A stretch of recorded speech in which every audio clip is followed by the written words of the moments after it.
हाँ तो विद्यार्थियों, फोर्थ से लेकर 8th तक के विद्यार्थी ध्यान देंगे। अभी आपने पिछले वीडियो में ये शब्द विचार पर अर्थ के आधार पर शब्दों के भेद आपने पढ़ा, सार्थक और निरर्थक। अब आप देखें उत्पत्ति के आधार पर, दूसरा हम बता रहे हैं आपको, उत्पत्ति के आधार पर, उत्पत्ति के आधार पर शब्द के भेद क्या होते हैं। मतलब जैसे उत्पन्न हुए वो शब्द कहाँ से लिए गए हैं, कहाँ से उत्पन्न किए गए हैं, कहाँ से बनाए गए हैं, उसके आधार पर। तो उत्पत्ति के आधार पर, उत्पत्ति या स्रोत जहाँ से मिला वो शब्द, तो बता रहे हैं उत्पत्ति या स्रोत के आधार पर शब्द 4 प्रकार के होते हैं। इसके आधार पर शब्द आपको कितने मिलेंगे? 4 प्रकार के। कौन कौन से? तत्सम, दूसरा तद्भव, तत्सम, तद्भव, देशज और विदेशी। ये हो गए आपके उत्पत्ति के आधार पर शब्दों के प्रकार। तत्सम शब्द ये क्या होता है? तत्सम शब्द संस्कृत के वे शब्द जिनको हिंदी में ज्यों का त्यों प्रयोग किया जाता है, तत्सम शब्द कहलाते हैं। पहला जो इसमें है क, ख, ग और घ। पहले क को देखिए यहाँ पे, क तत्सम शब्द, ये संस्कृत के शब्द हैं और हिंदी में इनका प्रयोग होता है। संस्कृत के शब्द हैं लेकिन हिंदी में इनका प्रयोग होता है और वो ज्यों का त्यों, जिस प्रकार संस्कृत में होते हैं उसी तरह हिंदी में लिख दिए जाते हैं। उनको हम क्या कहते हैं? तत्सम। जैसे मयूर, आप जानते हैं मयूर शब्द आप सुने होंगे, इसके मीन्स मोर होता है। मोर एक पक्षी है, लेकिन तत्सम शब्द इसका मयूर है, शुद्ध शब्द। तत्सम मीन्स शुद्ध कह सकते हैं, संस्कृत के शब्द। कर्म, फिर है आपका सूर्य, ये आपके क्या है? तत्सम शब्द। ऐसे और भी शब्द मिलेंगे, आप किताबें पढ़ते हैं हिंदी में तमाम शब्द मिलेंगे जो संस्कृत के शब्द हैं और हिंदी में उनका प्रयोग हुआ है, वो तत्सम कहलाते हैं। ख वाला है आपका तद्भव। अब तद्भव देख लीजिए, इसी पर यहां पे जो आपने पढ़ा है मयूर, तो तद्भव इसका क्या होगा? मतलब मयूर नहीं है, वो शुद्ध शब्द है। और तत्शब्द तद्भव में आएंगे तो मयूर को ही अशुद्ध रूप में मोर कह दिया जाता है। इसी प्रकार कर्म को काम और सूर्य को सूरज, ये इनके क्या है?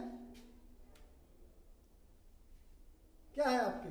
ये तद्भव शब्द है जो इन्हीं का अशुद्ध, मतलब बनते बनते बन गया, इसको अशुद्ध बोलते बोलते जो है उसका प्रयोग धीरे धीरे इस तरह होने लगा। तो ये आपके तत्सम और तद्भव। तो इसमें आप ये देख लीजिए, आपके बुक में एक चार्ट बना हुआ है। इस चार्ट में आप देखेंगे तमाम शब्द ऐसे हैं जिनका तत्सम क्या होता है और तद्भव क्या होता है। ध्यान देंगे आप लोग, तो आप लोग ध्यान देंगे इसको, इस चार्ट को अपने बुक पे, तो आपको मिलेगा। अब देखिए, जैसे इसमें आपके उसमें दिया अग्नि, यह आपका तत्सम शब्द है। इसका तद्भव क्या होगा? अग्नि को दूसरी भाषा में अशुद्ध रूप में आग भी कहते हैं। इस प्रकार आम्र, आम्र को आम कहते हैं, अब आम्र नहीं आम कहते हैं तद्भव में। तो इस प्रकार से तमाम शब्द देखेंगे जिसके तत्सम कुछ और होते हैं और उसके तद्भव कुछ और होते हैं। तीसरा है आपका देशज। तीसरा जो ग वाला है आपका, वो है देशज। मतलब देशज क्या है? ऐसे शब्द जिनका विकास हिंदी की अपनी बोलियों से हुआ है तथा वे किसी भाषा से नहीं लिए गए हैं, मतलब वो हिंदी से ही बनाया गया उनको, तो उनको हम देशज शब्द कहते हैं। जैसे पेट, रोटी, पानी, गाड़ी, पगड़ी, कटोरा, ये आपके क्या है? देशज शब्द, जो हिंदी से इनका विकास खुद का हुआ है, हिंदी की बोलियों में आए हैं, बनाया गया। और विदेशी शब्द, समय समय पर हिंदी के साथ कई विदेशी भाषाओं का भी संपर्क हुआ, मतलब हिंदी में विदेशी भाषाओं को भी मिला दिया जाता है। अब वो विदेशी भाषा, जैसे स्कूल, आप जानते हैं ना, स्कूल शब्द क्या है, विदेशी है, लेकिन लिखा जाता है हिंदी में। और फिर तोप, शर्म, फौज, किताब भी आपका विदेशी शब्द है। अब विदेशी शब्द विदेश में तो विदेशी का मतलब ये हुआ, मतलब भारत को छोड़ दिया है तो बहुत सारे देश हैं, अलग अलग देशों के अलग अलग भाषाएं हैं। तो ये विदेशी कैसे, कौन सी विदेशी, कहाँ की? तो आप देखेंगे फारसी शब्द अलग होते हैं, अरबी शब्द अलग होते हैं, तुर्की, पुर्तगाली, फ्रांसीसी, अंग्रेजी और चीनी शब्द, ये विदेशी शब्द हैं जो विदेशों से, यानी अब आप फारसी शब्द मुर्गा, चश्मा, दुकान, जमीन, और अरबी शब्द अमीर, आदमी, वकील, कागज, तुर्की शब्द तोप, बंदूक, चमचा, बेगम, और पुर्तगाली शब्द आलू, गोभी, बाल्टी, ये सब पुर्तगाली शब्द हैं। फ्रांसीसी शब्द अंग्रेजी, कारतूस, कूपन, और अंग्रेजी शब्द cricket, bulb, copy, school, machine, और चीनी शब्द लीची, चीनी।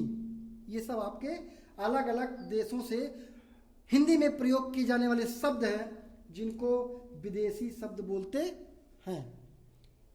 तो मेरे आधार पर आपको ये उत्पत्ति के आधार पर आपको शब्द समझ में आ गया होगा, जहाँ तक मैं आशा करता हूँ। आगे देखिए आप लोग, इसके आगे क्या है। अब ये उत्पत्ति के आधार पर हो गया। दूसरा देखिए, रचना के आधार पर,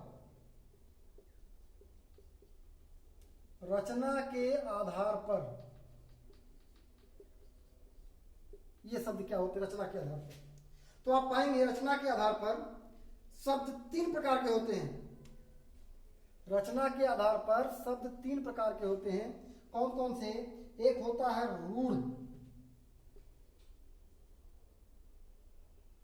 रूढ़, दूसरा होता है यौगिक, और तीसरा होता है आपका योग रूढ़।